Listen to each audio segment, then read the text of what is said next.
Hi hello నమస్తే నేను మీ కాపీల నరేష్ మీరు చూస్తున్నారు యుగురం టీవీ యూట్యూబ్ ఛానల్. ఫ్రెండ్స్, ఈరోజు ప్రధాన దినపత్రికలలో వచ్చినటువంటి విద్యా ఉద్యోగ వార్తలు ఏమున్నాయో చూసే ప్రయత్నం చేద్దాం. మరో 6 నోటిఫికేషన్లు అంటూ అప్డేట్ అయితే ఉన్నది. డైట్ లెక్చరర్ ఉద్యోగాలకు, ఎస్సీఆర్టీ ప్రొఫెసర్ లాంటి ఉద్యోగాలకు నోటిఫికేషన్లు వస్తాయట. అండ్ పోలీస్ జాబ్ ఉద్యోగాల వయో పరిమితి పెంచండి అని ఇట్లా చాలా వార్తలు అయితే ఉన్నాయి. పూర్తిగా చూద్దాం, అప్డేటెడ్ నాలెడ్జ్తో ఉందాం. వీడియోలోకి వెళ్ళే ముందు ఒక చిన్న విజ్ఞప్తి సార్. నేను అభ్యర్థులకు ఉపయోగపడేటువంటి ప్రతి సమాచారాన్ని సేకరించి మీకు చెప్పాలనేదే నా ఛానల్ యొక్క ఉద్దేశం సార్. అయితే కొంతమంది ఈ డిప్యూటీ ఎడ్యుకేషన్ ఆఫీసర్ ఉద్యోగాన్ని కానీ, ఏఈకి సంబంధించి కానీ, రాబోయే ఉద్యోగాలకు సంబంధించి కానీ చాలా డౌట్స్ అడుగుతారు కామెంట్ల కింద. నేను ప్రతి కామెంట్ను చూస్తున్నా, కొన్నింటికి రిప్లై ఇస్తున్నా, కొన్నింటికి ఇవ్వట్లేదు. రిప్లై ఇస్తలేని ఫీల్ అవుతారు. రిప్లై ఇవ్వకపోవడం కాదు, ఆ కామెంట్ వాల్యుయబుల్ కాబట్టి దాన్ని స్క్రీన్ షాట్ తీసుకొని షార్ట్ వీడియోస్ను రూపొందిస్తున్నా. సో ప్రతి డౌట్ని ఎక్స్ప్లెయిన్ చేస్తూ short videos daily 2 short videos అయితే వస్తాయి మన ఛానల్ ద్వారా. వాటిని కూడా ఆదరించండి. ఇక్కడ ఎర్నింగ్ బేసో లేకపోతే డబ్బులు సంపాదించాలనో లేకపోతే ఫాలోయింగ్ అదో ఇదో కాదు, ఎక్కువ సమాచారం ఇవ్వాలని చెప్పి. షార్ట్ వీడియోలలో తక్కువ సమయంలో మీకు ఇన్ఫర్మేషన్ ఎక్కువ ఇవ్వచ్చు కాబట్టి మళ్ళీ నేను వీడియోలలో చెప్పినటువంటి వాటినే అడుగుతారు. అంటే లాంగ్ వీడియోలు చూడడానికి చాలామంది ఇష్టపడతలేరు. అండ్ స్కిప్ చేసేటప్పుడు చెప్పిన విషయం అనేది స్కిప్ అయిపోతుంది. షార్ట్ వీడియోలలో విషయం స్కిప్ కాకుండా ఉంటుంది. దాన్ని స్కిప్ చేయడానికి కూడా అవకాశం ఉంటుంది. విషయం మీకు ఎక్కువ డెలివర్ అవుతుంది. అదే మెయిన్ మోటో. కాబట్టి ఈ విషయాన్ని అర్థం చేసుకోండి. మీకేమైనా డౌట్స్ ఉంటే కామెంట్లో రాయండి. షార్ట్గా చెప్పేదైతే రిప్లై ఇస్తా, లేదు లాంగ్గా దాని గురించి ఎక్స్ప్లెయిన్ చేయాలన్నప్పుడు షార్ట్ వీడియోలో ఎక్స్ప్లెయిన్ చేస్తా. దాంతోపాటు అసలు ఏ కోచింగ్ బెటరు, ఎలాంటి కోచింగ్ తీసుకోవాలి, ఆన్లైన్ బెటరా, ఆఫ్లైన్ బెటరా, ఆఫ్లైన్లో తీసుకునేటువంటి వాళ్ళు ఎట్లుండాలి, ఆన్లైన్ ఎట్లుండాలి, పుస్తకాన్ని చదివే విధానం ఎట్లుండాలనే వీడియోలు సిరీస్ రాబోతూ ఉన్నది. ఆల్రెడీ 2 వీడియోస్ వచ్చినాయి. కోచింగ్ అవసరమా లేదా అనేది ఒకటి వచ్చింది. అవసరం ఉంటే ఆన్లైన్ కోచింగ్, ఆఫ్లైన్ కోచింగ్ అనేది నిన్న వీటిన ఒకసారి చూడండి. మీ ఒపీనియన్ రాయండి. మీ సొంత ఒపీనియన్, అది ప్లస్సా మైనసా లేదా నెగిటివా పాజిటివా, నేను ఏది చూడను. మీ ఒపీనియన్ రాయండి. మీ ఒపీనియన్ నాకు తెలియాలి. ఈ వీడియోల కింద కూడా మీ ఒపీనియన్ తెలియజేయండి. కొంతమంది నెగిటివ్గా కూడా పెడుతున్నారు. చాలా సంతోషం, ఎందుకంటే వాళ్ళకు నచ్చలేదు. నేను ఎక్కడ తప్పు చేస్తున్నా అనేది తెలియాలి నాకు కూడా. సో నచ్చకపోయినా పర్లేదు, నచ్చలేదు అని ఎందుకు నచ్చలేదో నెగిటివ్ కామెంట్ను కూడా రాయండి. మీరు అనుకొని ఉంటే నాకు తెలియదు కదా. సో నచ్చితే లైక్ చేయండి, నచ్చకపోతే డిస్లైక్ చేయండి. మీ ఫీడ్బ్యాక్ను మాత్రం తెలియజేయండి. వీడియో నచ్చితే లైక్ చేస్తారని, నచ్చకపోతే డిస్లైక్ చేస్తారని, మీ మిత్రులకు షేర్ చేస్తారని కోరుకుంటున్నా. ఇక విషయంలోకి వెళ్దాం. ఇక విషయానికి వస్తే ఇక్కడ చూడొచ్చు, అభ్యర్థుల గరిష్ట వయోపరిమితి పెంచాలి అని అంటూ ప్రధాన దినపత్రికలలో వచ్చినటువంటి చూడొచ్చు. సో ఎమ్మెల్యేలు దేవిరెడ్డి, సుధీర్ రెడ్డి, వివేకానంద్ డిమాండ్ చేస్తూ టీజీపీఎస్సీ చైర్మన్ బుర్రా వెంకటేశం గారికి వినతి పత్రం అయితే ఇచ్చారు నిన్న. సో ఇందులో ప్రధానమైనటువంటి అంశం ఏంటంటే వయోపరిమితి పెంచాలని చెప్పేసి అయితే అన్నారు. సో టీజీపీఎస్సీ నియామక అభ్యర్థుల వయోపరిమితిని పెంచాలని కోరుతూ టీజీపీఎస్సీ చైర్మన్ బుర్రా వెంకటేశంకు ఎమ్మెల్యేలు వినతి పత్రం సమర్పించారు. ఈ సందర్భంగా వారు మాట్లాడుతూ టీజీపీఎస్సీ అభ్యర్థుల వయోపరిమితి ప్రస్తుతం ఉన్నటువంటి 44 నుంచి 46 ఏళ్లకు పెంచాలని కోరారు. గతంలో అమలు ఉన్నటువంటి జీవో నంబర్ 42 ప్రకారం 46 ఉండేదని, మొన్న వచ్చినటువంటి 86 జీవో ప్రకారం 44 ఏళ్లకు పరిమితం చేయడం అనేక మంది అభ్యర్థులకు అవకాశాలు కోల్పోతున్నారు అని చెప్పేసి అయితే వాళ్ళు చెప్పారు. అయితే అనేక శాఖల్లో చాలా ఏళ్ల తర్వాత నియామక నోటిఫికేషన్లు వస్తున్నాయని చెప్పి అయితే అన్నారు. ముఖ్యంగా డిఓ, డిగ్రీ లెక్చరర్ ఉద్యోగాలు ఉన్నాయి కదా, ఇవి ఇప్పటి వరకు రాలేవు. సో చాలా రోజుల తర్వాత వస్తున్నాయి కాబట్టి గతంలో ఇచ్చినట్టుగానే 46 ఏళ్ళు ఉంటే చాలామందికి యూజ్ అవుతుంది. 46 ఏళ్ళు ఉంది కదా అని చెప్పేసి చాలామంది ఆల్రెడీ ప్రిపేర్ అవుతూ ఉన్నారు. ఇప్పుడు 44కు కుదించేసరికి వాళ్ళకు అర్హత లేకుండా పోయింది. సో దీనిపైన స్పందించి ఎమ్మెల్యేలు టీజీపీఎస్సీ చైర్మన్ గారికి వినతి పత్రం ఇచ్చారు. సో ఇక్కడ వాళ్ళతోటి ఇక్కడ మనం చూడొచ్చు, జేఏసీ నాయకులు కూడా అక్కడ కనిపిస్తూ ఉన్నారు.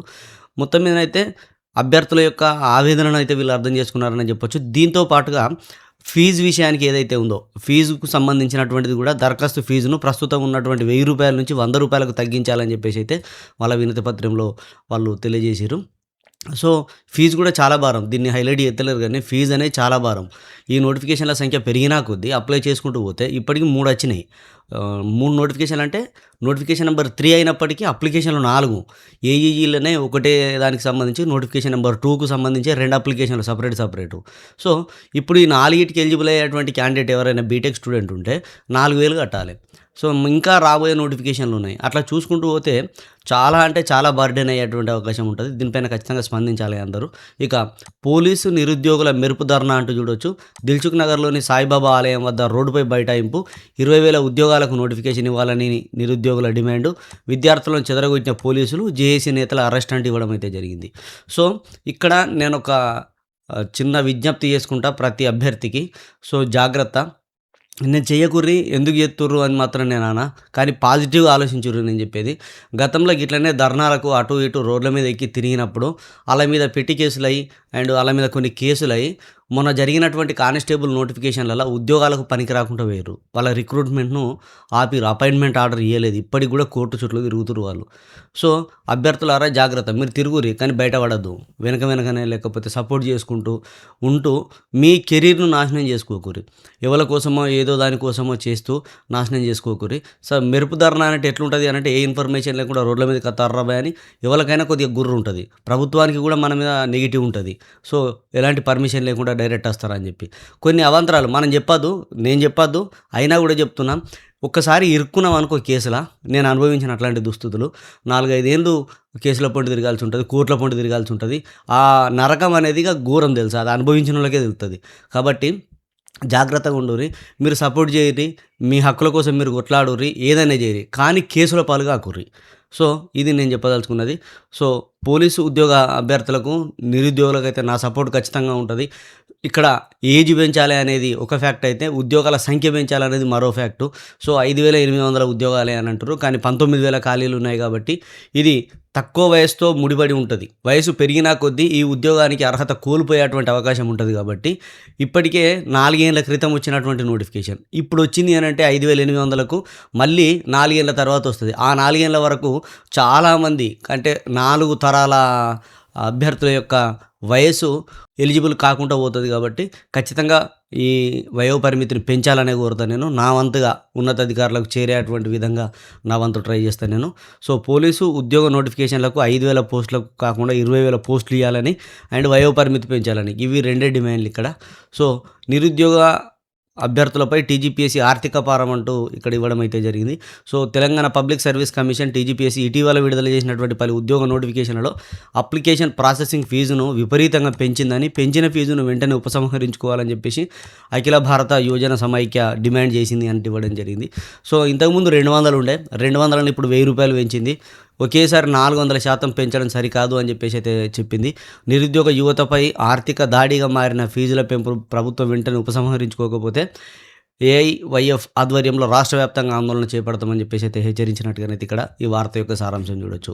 ఇక మరో వార్త చూడొచ్చు. డిఈఓల కొరత ఇక తీరినట్లే అని చెప్పొచ్చు. ఎందుకంటే 24 డిప్యూటీ ఎడ్యుకేషన్ ఆఫీసర్ల నోటిఫికేషన్ జారీ అయింది కదా, 19 ఏళ్ల తర్వాత వచ్చింది. సో, ఈఓ పోస్టుల భర్తీకి నోటిఫికేషన్, మరో 116 అధ్యాపక పోస్టుల భర్తీకి రంగం సిద్ధమైంది. సో, ఇంకా 116 ఉద్యోగాలు ఉన్నాయి. 6 నోటిఫికేషన్లు వస్తాయి ఇందులో.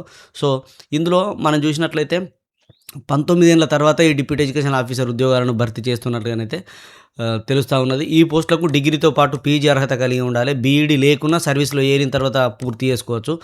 వీరి భర్తీకి అంటే వీటి భర్తీకి వచ్చే అక్టోబర్లో పూర్తి చేసి పరీక్షలు నిర్వహిస్తారు. అంటే ఈ ఏడాది చివరి వరకు, ఈ 2026 ఎండింగ్ 27 జనవరి లోపే వీళ్ళు ఉద్యోగంలో చేరుతారు.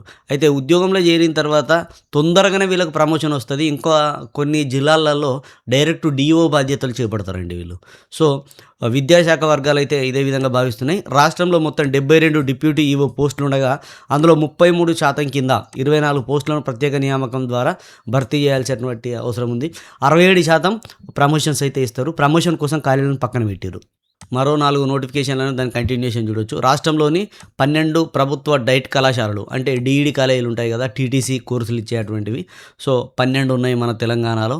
అప్పుడు ఉమ్మడి రాష్ట్రంలో 23 ఉండే, మన తెలంగాణ బైఫర్కేషన్ తర్వాత 12 అయినాయి. సో, వీటితో పాటుగా వరంగల్, మహబూబ్నగర్, నాగార్జున సాగర్లో 3 బీఈడీ కాలేజీలండి. సో, ప్రభుత్వ బీఈడీ కాలేజీలు ఎన్ని ఉన్నాయంటే ఇవే 3 గుర్తుపెట్టుకోండి. ఇక హైదరాబాద్ మసఫ్ ట్యాంకులోని ఎంఈడీ కాలేజ్ ఒకటే ఉన్నది గుర్తుపెట్టుకోండి. ఇక ఎస్సీఆర్టీ ప్రొఫెసర్లకు సంబంధించి అండ్ దోమలగూడలోని physical education college. So, physical education college ఒకటే ఉన్నది దోమలగూడలో. ఇక్కడ కూడా ఫిజికల్ ఎడ్యుకేషన్ కాలేజీలు 8 ఉన్నాయి నాకు తెలిసి. సో, పాఠశాల విద్యాశాఖ పరిధిలోనే ఇవన్నీ కూడా పనిచేస్తూ ఉన్నాయి. వీటిల్లో 80% పైగా అధ్యాపక పోస్టులు ఖాళీగా ఉన్నాయి. వీటిలో 67% ఖాళీలను పదోన్నతుల ద్వారా ఫిల్ చేస్తారు. ఏవైనా సరే ఇవి దగ్గర స్టేట్ లెవెల్ ఉద్యోగాలు, మల్టీ జోన్ లెవెల్ ఉద్యోగాలు, కానీ ఫిల్లింగ్ అనేది స్టేట్ లెవెల్లో జరుగుతుంది కాబట్టి 67% ఖాళీలను పదోన్నతుల ద్వారా భర్తీ చేయాల్సి ఉండగా, ఉపాధ్యాయులకు ఏకీకృత service rules, common service rules ఏదైతే ఉందో అందరినీ సమానంగా పరిగణించాలి. Local bodies and government bodies అందరినీ ఒకేలాగా పరిగణించాలి. అందరికీ సమానమైనటువంటి అవకాశాలు ఇవ్వాలని హైకోర్టు, సుప్రీంకోర్టులలో కేసులు నడుస్తూ ఉన్నాయి. సో, అది ఇంకా కొలిక్కి రాలేదు. ఆ కొలిక్కి రాలేదు కాబట్టి ఈ 67% ప్రమోషన్లు ఆగిపోయినాయి. సో, ఈ 33% ఖాళీలన్నా భర్తీ చేయాలని చెప్పేసి అయితే ప్రభుత్వం సంకల్పించింది. అయితే ఈ 33%లో 116 అధ్యాపక పోస్టులను భర్తీ చేసేందుకు టీజీపీఎస్సీకి ఆల్రెడీ మొత్తం డాటా అంతా ఇచ్చింది. టీజీపీఎస్సీ నోటిఫికేషన్ విడుదల చేసేటువంటి అవకాశం ఉన్నది. ఇందులో 6 రకాలైనటువంటి ఉద్యోగాలు అయితే కనిపిస్తూ ఉంటాయి. 23 సీనియర్ అధ్యాపక పోస్టులు, 63 అధ్యాపక పోస్టులు అంటే ఇవి డైట్ కాలేజీలలో ఉంటాయి. Diet lecturer and diet senior lecturer అంటారు. అండ్ ఎస్సీఆర్టీ, సిఈటీ, ఐఏఎస్సిలో 22 పోస్టులు అయితే ఉన్నాయి. ఫిజికల్ ఎడ్యుకేషన్ కాలేజీలో 8 అధ్యాపక పోస్టులు అయితే ఉన్నాయి. సో, ఈ పోస్టులన్నింటికి త్వరలోనే నోటిఫికేషన్ రాబోతూ ఉంది. సో, ఉపయోగం ఇది. అంటే దీనివల్ల ఏం లాభం, మరి ప్రభుత్వం ఖచ్చితంగా నియమిస్తుందంటే చాలా లాభాలు ఉన్నాయి. ఎందుకంటే రాష్ట్రంలో మొత్తం 33 జిల్లాలు ఉంటే ఇప్పటి వరకు 12 మంది డీఓలు మాత్రమే పనిచేస్తున్నారు. ఈ 12 మంది డీఓలలో 3 మాత్రమే రెగ్యులర్, మిగతా అంతా కూడా ఇన్ఛార్జ్. ఇప్పుడు ఈ డిప్యూటీ ఎడ్యుకేషన్ ఆఫీసర్లు కనుక నియామకం అయితే వాళ్ళకు డైరెక్ట్ డీఓ బాధ్యతలు ఇవ్వచ్చు. కొన్ని జిల్లాలలో అసలు డీఓలు లేక అదనపు కలెక్టర్లకు ఇన్ఛార్జీలు ఇచ్చినటువంటి సందర్భం. డైరెక్ట్ జిల్లా కలెక్టర్ గారే ఇప్పుడు జనగామ జిల్లా చూస్తున్నాం, సందీప్ కుమార్ జా ఉన్నారు. ఇంతకుముందు ఇక్కడ కూడా మా రాజన్న సిరిసిల్ల జిల్లాలో కూడా జెడ్పీ సిఓ గారికి ఇచ్చినటువంటి సందర్భం. అంటే కొన్ని సందర్భాలలో చూసినట్లయితే సరిపడేటువంటి ఉన్నత స్థాయి అధికారులు లేక అక్కడ డిఓ బాధ్యతలను వేరే వాళ్ళకి ఇవ్వాల్సి వస్తుంది. సో, ఇప్పుడు డిఓలుగా పదోన్నతి ఖచ్చితంగా వీళ్ళు తీసుకుంటారు. ఎక్కగానే పదోన్నతులు తీసుకుంటారు. ప్రస్తుతం 12 డిఓ పోస్టులు ఉన్నాయి. మరో 21 పోస్టులు మంజూరు చేయాల్సి ఉంది. సో, ఇలా విద్యాశాఖలో ఉన్నటువంటి ఖాళీల గురించి అయితే చూడొచ్చు.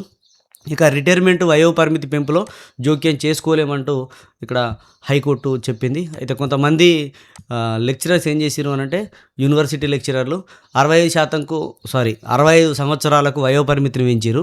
మా దాంట్లో 60 సంవత్సరాలే ఉంది, వాళ్ళకు పెంచినట్టు మాకు కూడా పెంచురు అని చెప్పేసి అయితే కొంతమంది కోర్టుకి వెళ్తే అది పెంచకపోవడం అనేది ప్రభుత్వ నిర్ణయం, దానిపైన మేము జోక్యం చేసుకోలేము అని కోర్టు చెప్పింది.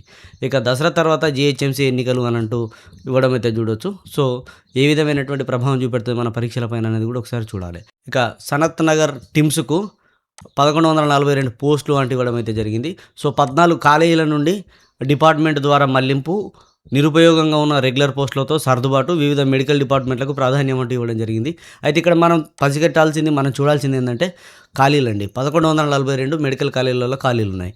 ఇక్కడ నర్సింగ్ ఆఫీసర్ ఉద్యోగాలు కానీ, ఇక్కడ ప్రొఫెసర్ ఉద్యోగాలు, అసిస్టెంట్ ప్రొఫెసర్ లాంటి ఉద్యోగాలు, ఇలాంటి కొన్ని ఖాళీలు అయితే ఉంటాయి ఇక్కడ. సో, ఇక్కడ చూడండి, ప్రొఫెసర్లు, అసిస్టెంట్ ప్రొఫెసర్లతో పాటు ఫార్మసిస్టులు, ల్యాబ్ టెక్నీషియన్లు, అడ్మినిస్ట్రేటివ్ సిబ్బంది ఉంటారు. సో, ఇక్కడ మహబూబ్ నగర్, నాగర్ కర్నూల్, భద్రాద్రి కొత్తగూడెం, జగిత్యాల, వనపర్తి వంటి 14 మెడికల్ కాలేజీల నుంచి ఈ పోస్టులను సేకరించారట. సో, ఇప్పుడు సేకరిస్తారు కానీ రాబోయేటువంటి కాలంలో ఈ ఖాళీలను అయితే భర్తీ చేసేటువంటి అవకాశాలు అయితే ఉంటాయి. ఇదొకటి మెడికల్ కాలేజీలలో అండ్ మెడికల్ ఫీల్డ్లో ఖాళీల కోసం ఎదురు చూస్తున్నటువంటి వాళ్ళకి ఇదైతే ఒక శుభవార్త. ఇక గ్రేడ్ 2 ఈఓలకు గ్రేడ్ 1 ఈఓలుగా పదోన్నతులు అంటూ ఇవ్వడం అయితే జరిగింది. ఉత్తర్వులు జారీ చేసిన మంత్రి సూర్యకాంత్ అంటూ ఈనాడు దినపత్రికలో వచ్చినటువంటి వార్తనైతే మనం చూడొచ్చు. సో, ఇదండి ఈరోజు ఉన్నటువంటి విద్యా ఉద్యోగ సమాచారం. మరింత సమాచారంతో మరో వీడియోలో మళ్ళీ కలుస్తా. అంతవరకు సెలవు. నమస్కారం.